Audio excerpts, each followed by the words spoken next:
Dis-moi, Hélène, tu viens de quel pays? Je viens de l'Inde. Ah, d'accord. Et t'es arrivée il y a longtemps? Oui, oui, oui, il y a très longtemps. Mais t'es née là-bas?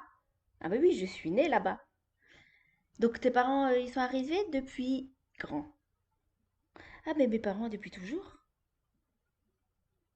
Je comprends pas. T'es née en Inde, tes parents sont arrivés depuis toujours? Oh, je comprends pas. En fait, j'ai été adoptée. Et là, malaise. Gros blanc. La personne, elle change de couleur presque, elle devient blanche, comme si elle va à un enterrement, quoi. Et elle te répond. Ah pardon, je savais pas. Ah, je suis vraiment désolée. Est-ce que ça vous est déjà arrivé, ces situations-là? Moi, ça m'est déjà arrivé pas mal de fois. Je me retrouve face à une personne qui s'excuse platement que je suis adoptée et qui prend cet air comme si elle venait de découvrir que quelqu'un de sa famille était décédé. Vraiment. Je sais pas, j'ai jamais trop compris pourquoi les gens réagissaient comme ça. Alors, qu'ils soient désolés, peut-être que je peux le comprendre. Mais pourquoi il y a autant de malaise? Pourquoi c'est aussi difficile à comprendre? Pourquoi c'est presque inentendable pour eux? Je me pose toujours cette question. Je ne sais pas pourquoi. Je ne sais pas ce que ça leur renvoie. Est-ce que ça leur renvoie le fait que ben, je n'ai pas vécu avec mes parents biologiques? Est-ce que ça renvoie à l'abandon? Est-ce que ça renvoie à des peurs chez eux? Je ne sais pas trop ce que ça leur renvoie. Mais en tout cas, moi, j'ai jamais trop compris pourquoi les gens réagissaient de cette façon-là. Je ne sais pas si vous avez une explication à ça. En tout cas, si vous en avez une, eh ben, je serais ravie de la connaître. En tout cas, moi, je pars du principe que il n'y a pas à dire pardon, à s'excuser. Enfin, je comprends pas en fait, parce que cette histoire-là, elle ne leur appartient pas. Elle nous appartient à tout à chacun. Elle appartient à chaque personne qui est adoptée, à chaque personne qui a vécu l'abandon. Pardon. Et de ce fait-là, chacun le vit complètement différemment en plus. Alors pour des personnes, ce sera peut-être adapté de répondre au pardon parce que c'est une réelle souffrance et parce que c'est vraiment extrêmement dur de vivre cet abandon et cette adoption. Pour d'autres personnes, ça ne l'est pas du tout. Et de ce fait-là, je ne trouve pas forcément ça adéquat, en tout cas de la part des personnes en face, de répondre comme ça. Alors je ne sais pas qu'est-ce qui pourrait changer les choses. Comment les gens pourraient répondre autrement. Mais j'aimerais, moi, qu'on puisse aussi y réfléchir ensemble et se demander au final, mais comment les gens pourraient réagir différemment? Et pourquoi surtout ils réagissent comme ça? Pourquoi ne pas dire, par exemple, ah mais c'est chouette, ah mais d'accord, et alors poser des questions en fait sur la personne en elle-même. Parce que l'objectif c'est de peut-être de savoir comment la personne en face de toi qui a été adoptée vit les choses, parce qu'au final, on a tous un vécu complètement différent de l'adoption, tous un vécu complètement différent de l'abandon.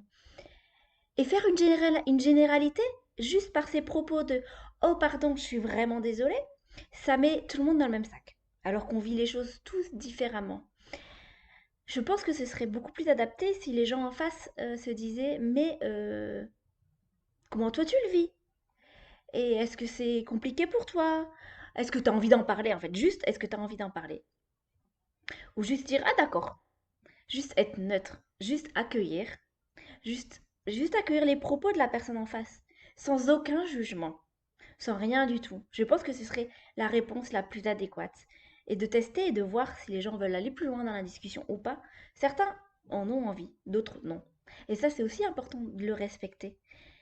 Parce que replonger les gens dans un état négatif, en disant oh pardon, je suis désolée, on ne sait pas derrière ce que ça peut engendrer chez les personnes adoptées. On ne sait pas si ça peut leur renvoyer des difficultés, alors qu'ils sont en train de se sortir d'une situation compliquée et d'une période très compliquée dans leur vie, ou si ça les replonge encore plus au plus profond alors qu'ils sont déjà mal. On ne sait pas en fait ce que ça peut provoquer chez les gens.